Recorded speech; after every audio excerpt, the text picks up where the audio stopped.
let's talk about volunteer recognition and appreciation.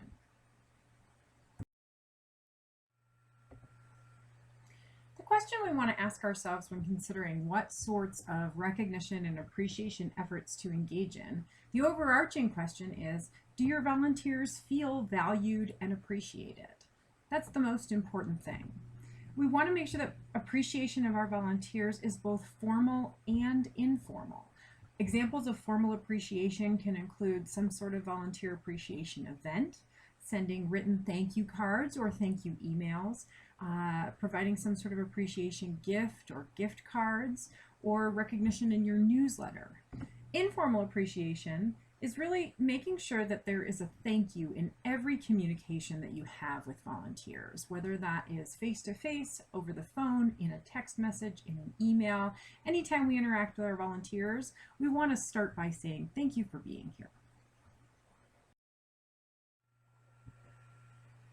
We also want to ask if our appreciation efforts are meaningful to our volunteers.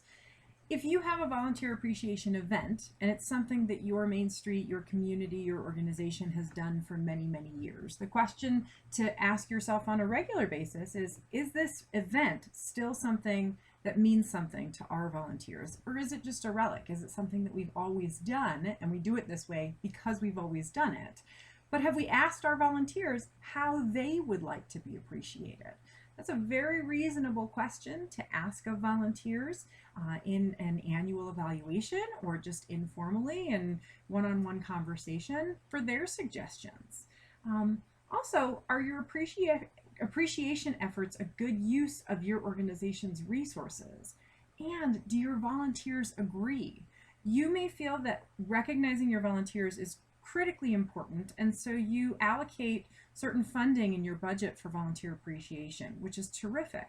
But if your volunteers feel that you allocate too much money to volunteer appreciation and they would rather see that money be reinvested into Main Street programming, that's a really important perspective to have. And so we want to make sure that the amount that we're investing is in line with what our volunteers would like to see and what they feel they need in terms of recognition. Do you recognize volunteers alongside staff and other types of volunteers like board members or other lead volunteers? We're all teammates in this work, and so if we recognize each other for our accomplishments rather than just for the time we've donated, that can sometimes be more meaningful.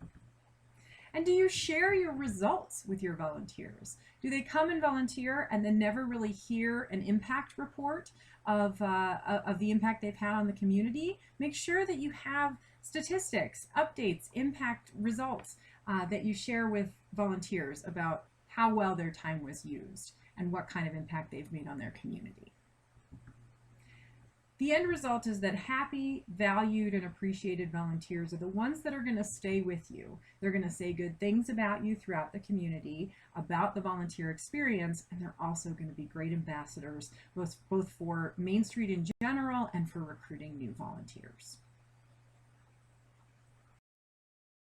In this section of the toolkit, you'll find a document that has recognition and appreciation ideas and suggestions, including a list of appreciation efforts that Colorado Main Street organizations have reported having success with, as well as a sample of the Granby Membership and Volunteer Appreciation Dinner Invitation from 2016.